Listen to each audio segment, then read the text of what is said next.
Coucou mes amis scorpions, je suis ravie de vous retrouver pour votre guidance du mois de juillet 2023. Comment allez-vous? Comment vibrez-vous? Je l'espère bien. On va regarder la guidance générale tout d'abord pour vous pour ce mois de juillet 2023 et on continuera par la guidance sentimentale. Je vous marque juste en dessous au niveau de la barre de description. Vous pouvez me retrouver au niveau de la guidance sentimentale. Je vous mets le timer si vous voulez accéder directement à cette guidance. Je vous mets aussi tous les oracles que j'utilise dans cette vidéo, ainsi que les guidances que je vous propose. On est parti, mes amis scorpions, en signe solaire, ascendant, lunaire, vénusien. Qu'est-ce qui se passe pour vous aux portes de ce juillet 2023? C'est une guidance générale. Ne prenez que les messages qui tiltent au niveau de votre âme, de votre cœur. C'est bien ça le plus intéressant et le plus important pour vous. C'est parti, mes amis scorpions, juillet 2023. Qu'est-ce qu'il y a? Je suis très apaisée avec vous. C'est une guidance, je pense, qui va être très bienheureuse, vous voyez, très bienveillante. Ok, on commence bien. Besoin d'ancrage. C'est pour ça que j'étais vraiment accompagnée des énergies de la Terre.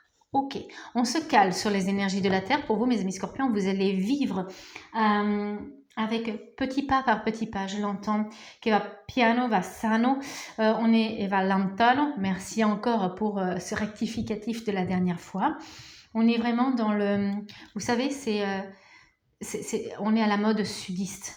On prend son temps. « Eh petit, viens faire la sieste avec moi. » Et alors, non, non, il est trop tôt là, c'est pas l'heure de l'apéro encore. Vous voyez, il y a cet art de vivre, ce manger particulier, vous voyez, des choses qui sont près de la Méditerranée, reliées à la garrigue, au soleil, les grillons.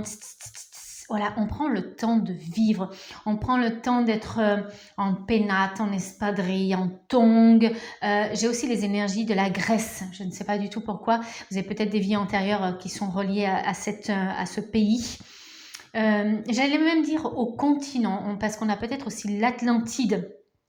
Un continent perdu, c'est ce que l'on me dit. Vous voyez, parce qu'on a vraiment ces énergies-là de savoir séculaire et de tranquillité d'esprit, parce que l'on sait que ce n'est pas la peine de se presser. Donc, il y a peut-être aussi ce besoin de se réancrer à ses vies antérieures ou du moins, si cela vous parle, aux énergies de l'Atlantide, aux énergies de la Grèce. Peut-être que vous avez aussi les dieux et les déesses grecques qui vous appellent. Voilà, Zeus, Hercule, Héra, voilà, tout le... comment dire, comment on appelle ça, oui, la Pléiade, les moires, tout ça, tout. Vous avez peut-être envie de redécouvrir la mythologie parce qu'il y a vraiment des symboles qui vont vous parler. Donc, dans le ralentissement, j'ai plutôt cette sensation qu'en fait, vous revenez, vous prenez une boucle temporelle, vous revenez à ces énergies-là parce que vous avez besoin. Alors, si vous faites un voyage près de la Grèce, près de l'Italie, près de l'Espagne, vous savez, tous ces pays qui sont très chauds et qui sont très dans la Méditerranée. Enfin, bon, on va généraliser. Tous les pays qui sont pourtour de la Méditerranée, ça sera peut-être une influence que vous allez récupérer. Vous avez peut-être besoin de bouger dans ces pays-là pour récupérer des parties de vous, des parties de votre âme. C'est pour ça que je suis bien avec vous là, je suis en train de voyager.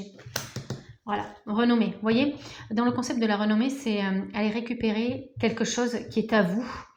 Il y aura peut-être besoin de faire un déplacement ou pas, par le sens déplacement physique ou déplacement astral. Vous voyez, à travers une méditation, ça peut être ça.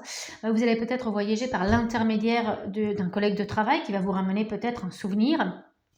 Vous allez peut-être ramener quelque chose en termes d'énergie. Vous allez être en visioconférence avec une personne, j'en sais rien, qui est à Athènes, par exemple. Voilà. Mais j'ai cette sensation que ça va vous donner... on me dit le blason est redoré. D'accord. Ok, les anges, ok, là-haut, merci. On va dire namasté. Ouais, il y a vraiment une capacité, il y a vraiment une mémoire que vous récupérez aussi qui va vous permettre d'avancer sur votre chemin et qui va vous permettre de mettre un point final, un orgue final. J'ai cette sensation de feu d'artifice dans votre quotidien.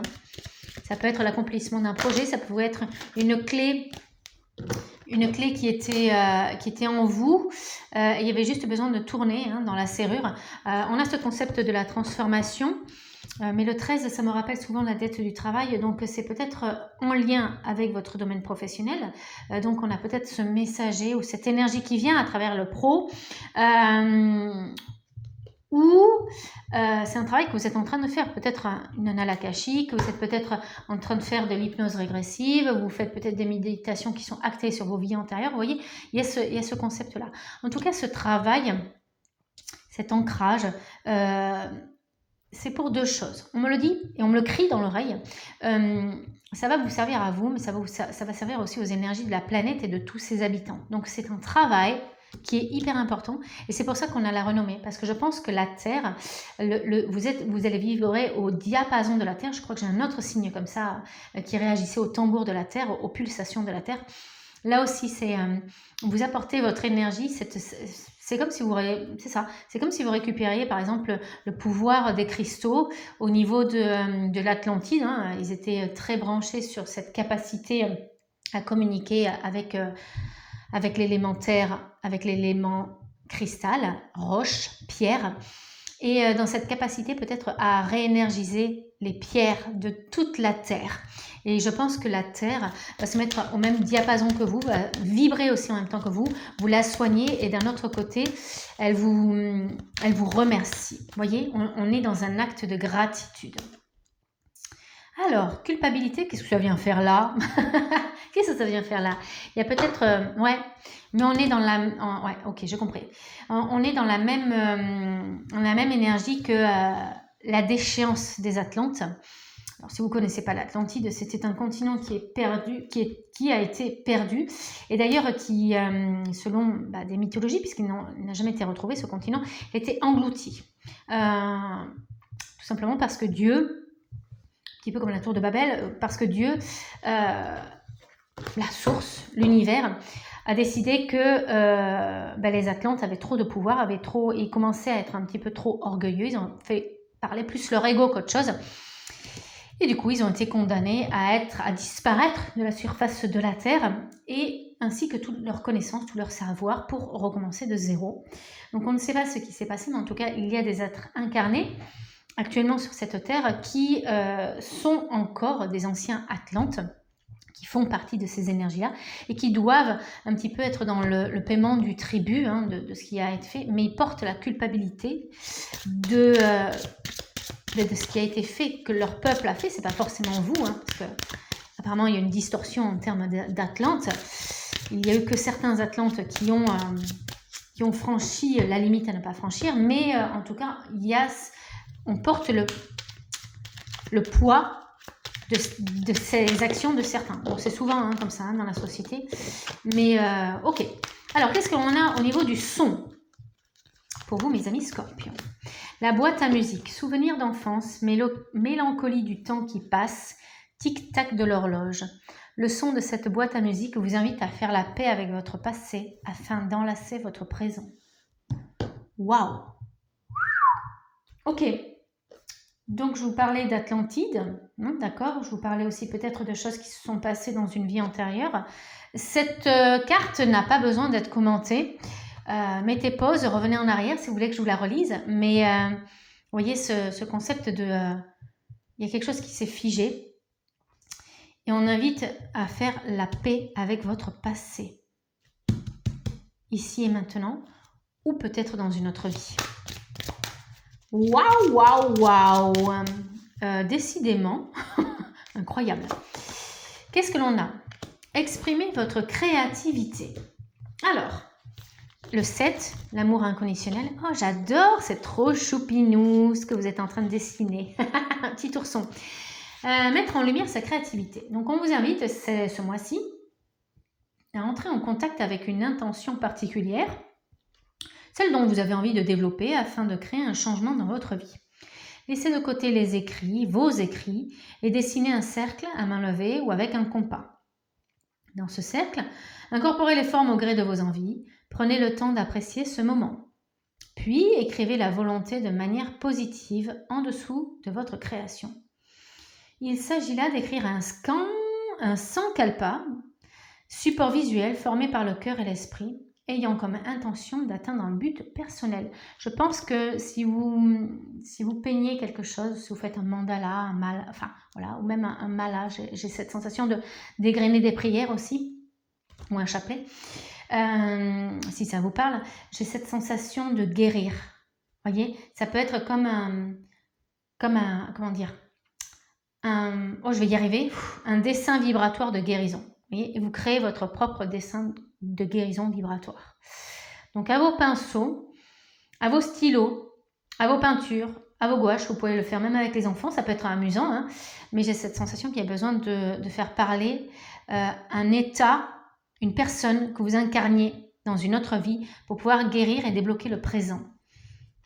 Ok, c'est dit, c'est fait, c'est à vous de jouer. Toujours dans le libre arbitre. Si cela ne vous parle pas, cela ne vous parle pas. Mais il va falloir trouver un mode d'expression pour pouvoir exprimer cette vie antérieure. Ok, du côté professionnel, qu'est-ce que l'on a? Voyage, un déplacement. Alors, on en a parlé tout à l'heure, c'est sans doute par le biais cognitif du professionnel. Je vous en ai parlé, peut-être un collègue du travail qui vous ramène quelque chose, une visioconférence, peut-être que c'est vous qui vous déplacez dans un pays étranger, peut-être que c'est vous qui vous déplacez dans une autre ville. En tout cas, c'est pour rencontrer son soi antérieur, même au niveau du pro. Et c'est enrichi, cette expérience vous enrichit spirituellement, au niveau de l'âme, au niveau de toutes vos sphères, de tous vos corps énergétiques. Voyez, ce n'est pas que sur la sphère professionnelle, ça ne vous enrichit pas que financièrement. Qu'est-ce que l'on a? Personne sincère. Ça, c'est vous, le valet de cœur. Le valet de cœur, vous regardez ensuite sur la droite, donc vous regardez votre futur. J'ai envie de regarder, qu'est-ce que vous regardez? J'ai envie de regarder, qu'est-ce que vous regardez? On a le droit de mettre deux regardez dans une même phrase. Ouais, un projet, c'est ça. Un avenir, ça peut être aussi un projet entrepreneurial, ça peut être un projet relié peut-être à un hobby, ça peut être un projet que vous allez mettre en place suite à ce déplacement. Il y a quelque chose qui... il y a une compétence, il y a une capacité, il y a un don qui s'éveille relié à ce déplacement, à ce voyage. Et ensuite, pour l'instant, ça ne vous parle pas du tout. Mais dès que vous allez le mettre en place, dès que vous allez le toucher du doigt, dès que vous allez y aller, en fait, ça peut être rencontrer des personnes que vous ne connaissez pas du tout et qui vous éveillent à quelque chose. Ou, je ne sais pas, vous allez peut-être aller quelque part qui va vous éveiller sur un nouveau hobby, un nouveau loisir, une nouvelle technique. On peut avoir beaucoup de choses qui s'éveillent en vous. Mais j'ai cette sensation que vous allez ensuite... peut-être même laisser plein de choses. À votre retour, vous aurez changé. Il y aura le scorpion qui aura décidé de faire complètement autre chose de sa vie. Peut-être vous allez l'incorporer à travers l'entreprise dans laquelle vous travaillez. Mais il y a ce scorpion qui est beaucoup plus libéré, et qui prend le temps et qui décroche même. Je ressens même un scorpion qui décroche de la matérialité, qui décroche de la culpabilité, qui se sent tellement en harmonie. Vous voyez, je me sens vraiment très apaisée avec vous, extraordinairement apaisée, mes amis scorpions. J'espère que cette guidance vous a plu. La guidance générale est maintenant terminée. The Hand. On se retrouve très prochainement. N'hésitez pas à liker, à partager, à vous abonner. On passe à la guidance sentimentale. N'hésitez pas aussi à voir vos autres signes. Guidance sentimentale, mes amis scorpions, qu'est-ce que l'on a pour vous?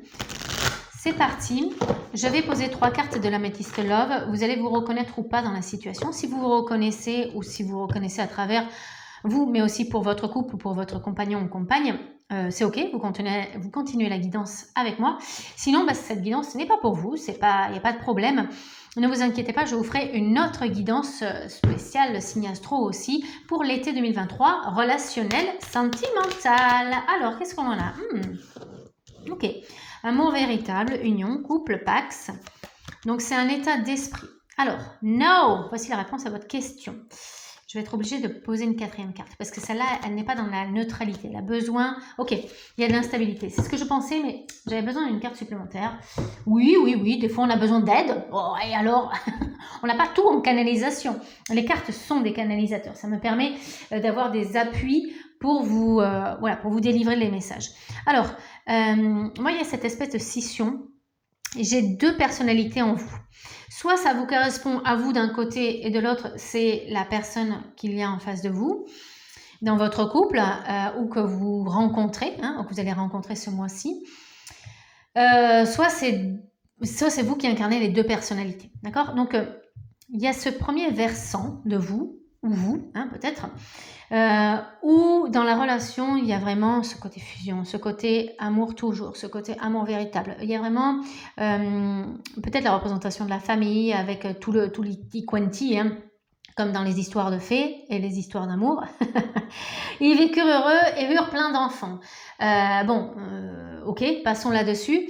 Il y a donc ce côté fleur bleue, romantique en vous, ce côté aussi de l'union véritable. Voyez, voilà.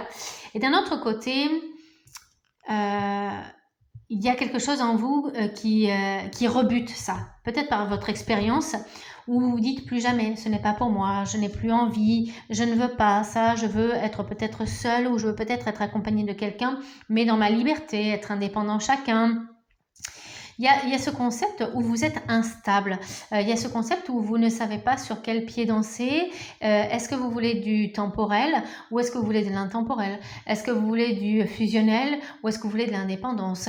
Est-ce que vous voulez pour toujours ou pour jamais? Vous voyez, il y a vraiment cette dualité en vous. Ça peut incarner aussi les deux personnes de votre couple. Vous n'êtes pas au même diapason ou au niveau de cette rencontre, vous êtes diamétralement différents en termes de valeur de l'amour ou valeur du couple. Voilà ce que l'on avait pour vous. Alors si ça vous parle, on est parti pour la guidance un petit peu plus poussée. Qu'est-ce que l'on a comme autre énergie pour vous sur ce mois de juillet, mes amis scorpions? Vous avez besoin de temps. Ouais, vous avez besoin de temps pour vous poser par rapport à ces énergies-là. Bon, elle a voulu sortir, Et là, j'ai quoi? J'ai l'indépendance et les nouvelles. Vous voyez? Vous jonglez un petit peu avec ça. On est dans les mêmes énergies. Il y a ce concept de poser ses limites. Il faut absolument vous défaire de certains schémas. Il faut absolument peut-être casser des valeurs erronées. Moi, j'ai cette sensation du scorpion qui est complètement perdu parce qu'il a vécu... Vous avez peut-être été marié longtemps et il a pu avoir une séparation compliquée. On voit vraiment tout ça. Et maintenant, ça redéfinit une personne qui n'a plus envie de se laisser faire, qui n'a plus envie de se laisser marcher sur les pieds. Ça peut vraiment vous définir, vous, en tant que personne qui sait pas forcément ce qu'il veut, mais il sait surtout ce qu'il ne veut plus. c'est vraiment quelque chose qui vous tient à cœur. Vous avez besoin de temps pour vous réparer. Vous avez peut-être besoin de temps aussi pour retrouver un foyer. Vous avez peut-être besoin de temps pour retrouver un quotidien. Vous rétablir, voyez, vous-même, peut-être vous reconstituer au niveau du corps, au niveau du cœur. Il y a besoin de reposer ses limites, besoin de ne plus se laisser faire. On a pu être avec des énergies d'hommes ou de femmes qui ont tiré sur la corde, qui ont brûlé même le torchon et tout ce qu'il fallait. Donc, c'est pour ça que vous ne savez plus trop où vous en êtes. Il y a toujours ces valeurs intrinsèques de la romantique, la fleur bleue à l'intérieur de vous, mais c'est pas dominant. C'est par votre expérience, on voit que vous êtes I want to break free, quoi. Vous voulez être indépendante, vous ne voulez plus être la petite fille du conte de fées, même si elle existe toujours en vous. Et il y a cette dualité aussi qui est là, qui est présente. Ok, bien. Donc vous recevez des nouvelles d'une personne, ça peut être d'une personne où vous allez en prendre compte aussi. Vous voyez? Ça peut être une amie qui peut vous rebrancher. Hey, disons, où est-ce que tu en es? Tu as divorcé, tu t'es séparé, j'ai appris. Est-ce que tu veux qu'on ressorte ensemble? Est-ce que tu veux qu'on refasse des trucs ensemble? Ça peut être un nouvel amoureux aussi, une personne que vous connaissiez et qui se remanifeste parce que vous êtes de nouveau libre. Ça peut être ça, si vous êtes célibataire. Ok, vous voyez, il y avait ce concept de conflit. Alors, on est toujours dans le conflit en vous, de toute façon. Mais ça n'a pas été une mince affaire, peut-être, de se séparer. Si vous êtes en couple, vous pouvez peut-être aussi être dans ces énergies contraires et justement être un petit peu dans ces accros parce que vous ne vous entendez pas déjà, parce que au niveau des valeurs et de votre culture et de vos ancrages, vous êtes diamétralement opposés et différents. Mais des fois, les contraires s'attirent. Il suffit aussi peut-être de regarder le changement qui s'opère en vous. On ne change jamais les autres. On peut changer notre vision sur les autres parce que l'on change nous, mais on ne change jamais les autres. Ne cherchez pas à les changer, ça ne sert à rien. Ok, vous, on sent quand même. Il y a quand même un truc central qui reste en vous, c'est que quelque part, dans une petite case de votre conscient, de votre cœur.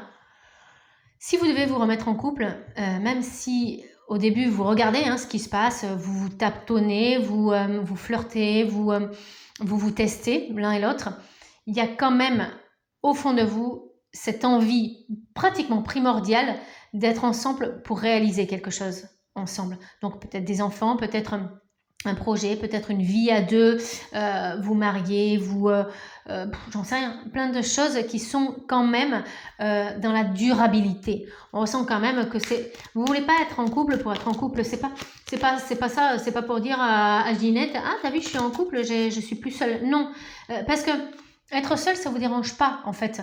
Être seule, bon, ok, limite le célibat vous connaissez, mais être avec quelqu'un pour ne pas être seule, ça c'est pas possible pour vous. Vous préférez peut-être plus penser à vous. Vous voyez, moi j'ai ça